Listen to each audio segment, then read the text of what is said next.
I am really delighted to be here in this wonderful city. And I'm especially glad to be here at the invitation of people who want to give voice to the real Bradford. In recent weeks, there have been voices claiming to speak on behalf of Bradford, but today I've had the chance to meet local people, including city councillors, faith leaders, and other local leaders, and I feel I've had the chance to hear the real voice of Bradford. And that's a voice of tolerance, of understanding, of building bridges, not breaking them. It's a voice which says, in the true spirit of Yorkshire, that there has only ever been one good boycott, and that's Jeff Boycott.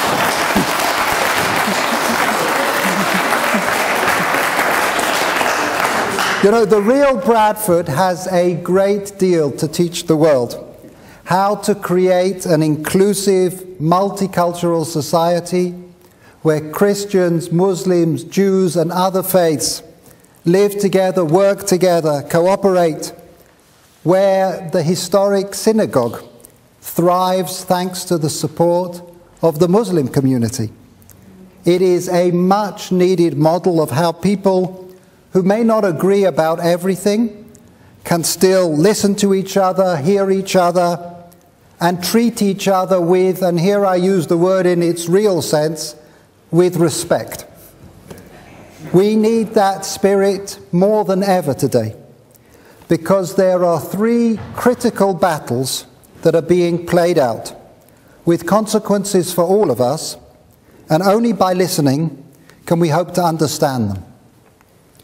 The first is the conflict that we have seen over the past 5 weeks between Israel and Hamas in Gaza. It is a tragic conflict with terrible suffering, with great trauma to Israelis, and great tragedy to the people of Gaza, where so many have been killed and injured. It's tragic also because it was so unnecessary. 9 years ago, Israel pulled out of every inch of Gaza. The only thing that Israelis want in Gaza is a thriving, responsible Palestinian society. That's why for weeks we didn't respond, even as hundreds of rockets and missiles were fired on the towns and villages in southern Israel. It's why Israel accepted every one of the 8 ceasefires that were proposed, even while Hamas rejected or violated every one. It's heartbreaking to realize that if only Hamas had accepted the Egyptian humanitarian ceasefire proposal, which was supported by the Arab League and the United Nations, when it was made over a month ago, when Israel didn't just accept it, but unilaterally implemented it in the face of incoming missiles, if Hamas had only accepted that proposal, not this week, but then, how many lives, Palestinian and Israeli, would have been saved? But the rockets continued unabated, reaching further and further into Israel, till we had a situation that today 75% of Israelis, over 5 million people, are within reach of those rockets, have to live their lives within reach of bomb shelters. And alongside the missile attacks, we uncovered a massive network of underground attack tunnels built by Hamas over the past 7 years, stretching up to a mile under Israeli territory, for the sole purpose of murdering and kidnapping Israelis. So we had no choice but to respond. You know, in Israel we disagree about many things. Some might say we disagree about most things. But on this there was no disagreement. The entire spectrum of our politics realized that we had to do this because we knew what this is about. It's not about settlements. We pulled out every single settler, over 8,000 people, from the Gaza Strip. It's not about blockades. There are restrictions about things going into Gaza, not food, not medicine, not humanitarian supplies, but materials that can be used for terrorist attacks. But we need to remember there was no blockade when Israel pulled out of Gaza. These restrictions aren't the cause of Hamas attacks, they're the result. And it's not about whether there will be a Palestinian state. Let's be clear, it is about whether there can be a Jewish state, whether there is room for the state of Israel in all of the Middle East. Hamas is convinced that there isn't. It could not be clearer in its charter. It writes, Israel will exist and continue to exist until Islam will obliterate it, just as it obliterated others before it. This latest burst of violence is another round in a war waged against the existence of the State of Israel.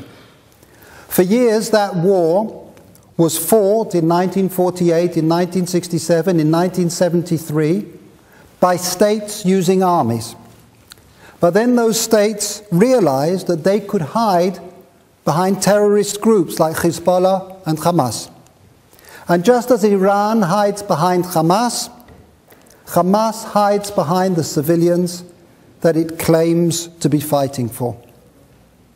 You know, when the Greek Orthodox Archbishop of Gaza describes how his church has been used as a launching pad for rocket attacks against Israel, when the head of the United Nations in Gaza admits that UN schools have repeatedly been used to hide rockets and weapons, it is hard to grasp how anyone could do this.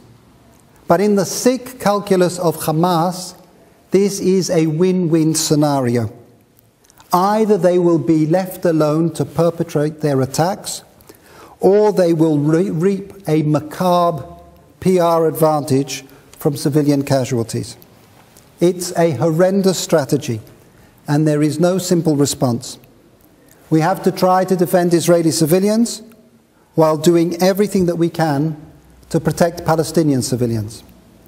In practice, this means taking precautionary measures which may well be unprecedented in military conflict, issuing warnings before attacks, on the radio, through leaflets, individual phone calls, aborting attacks at the last minute, sending in ground troops to avoid the need for heavy aerial bombardment, even at the increased risk to our own troops, which have seen over 60 Israeli soldiers killed. But in any conflict where one side uses its weapons to protect its civilians, and the other side uses its civilians to protect its weapons, there will always be an asymmetry of casualties, and the suffering on the Palestinian side is truly tragic. Which is why it is so important to look beyond the pictures and recognize who it is that sees every civilian casualty as a victory and who sees it as a failure. To see now, as the conflict is hopefully drawing to a close, the vast moral gulf between Hamas, which is being instructed by the mullahs in Iran and its funders in Qatar to investigate why it didn't succeed in killing more Israelis, and Israel, which is conducting painstaking investigations into its operations to see whether there are ways that more Palestinian lives could have been saved. This is the first battle. And it's a critical battle not just for Israel, but for every country confronting terrorism. Terrorist groups around the world are watching Gaza. And it's vital that they don't conclude that they have found the Achilles heel of democracies. That if only they set up shop inside a school or a kindergarten or a hospital, then they can kill with impunity.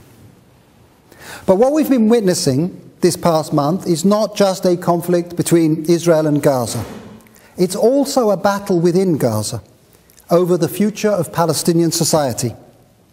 When Israel withdrew from Gaza in 2005, we hoped that it would flourish, with agriculture blooming in the greenhouses that we left behind, with tourists flocking to its beaches. That's the future that we want for the people of Gaza. That's the future that Hamas has stolen from them. Every time that Hamas takes cement and building materials that could have built houses, daycare centers, factories, in order to build attack tunnels to infiltrate Israel, it steals that future.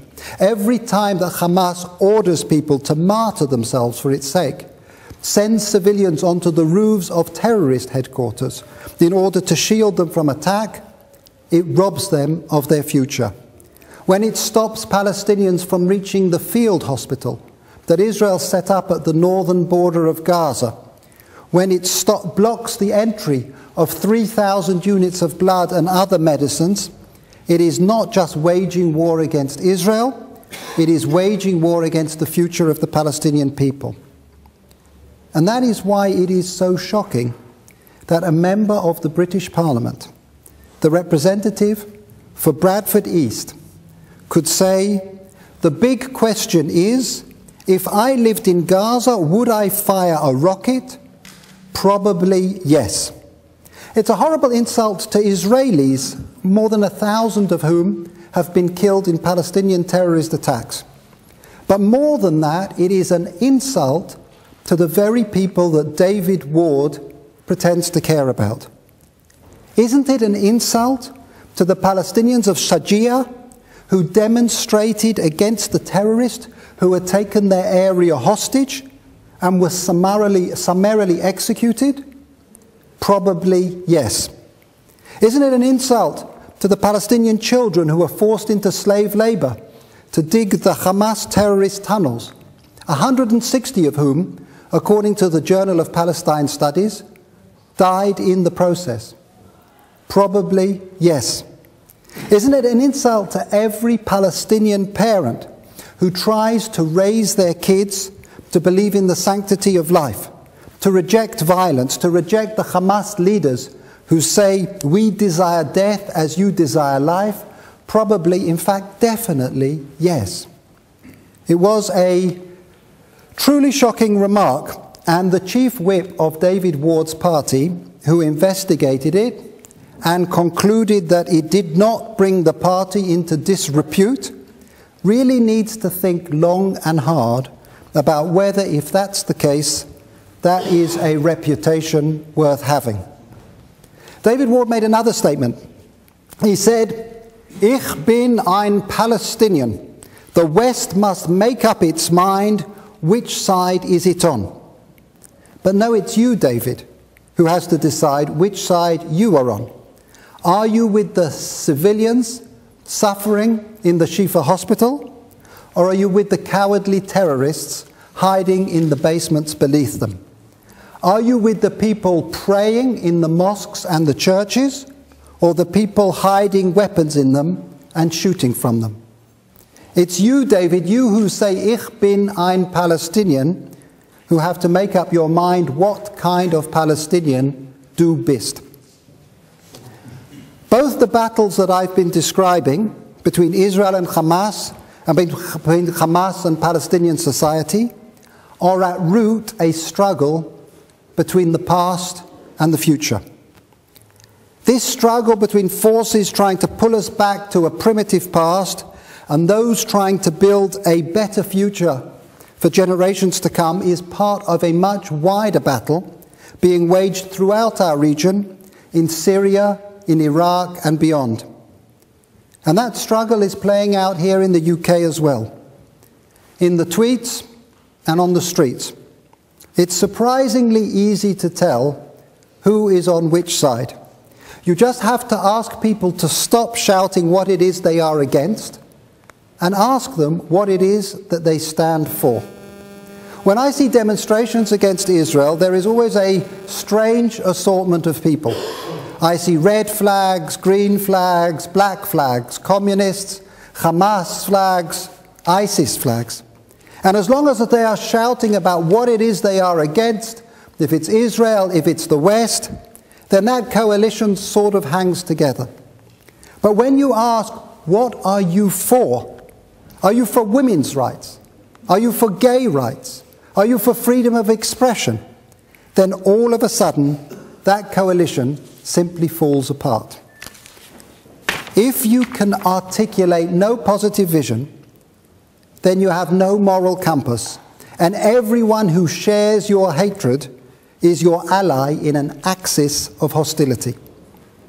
And against this axis, the challenge is to build a counter-axis of all of those who can articulate a positive vision for their own society, who place their children's welfare before their ideological hatreds, who believe in deepening cooperation and understanding. All of those people are our partners. Together we comprise an alliance of the future. So are we for the axis of hostility or the alliance of the future? That is the fundamental question that we face.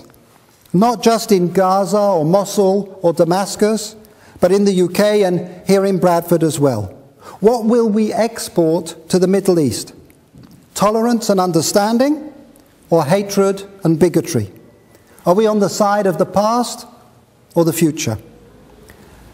When George Galloway insists that Bradford is an Israel-free zone, there is no doubt at all which side he's on. Of all the countries in the Middle East, the one that George singles out for exclusion is not Syria, where 170,000 civilians have been butchered by the Assad regime. It is not Iraq, where hundreds of Christians are being brutally murdered as we speak.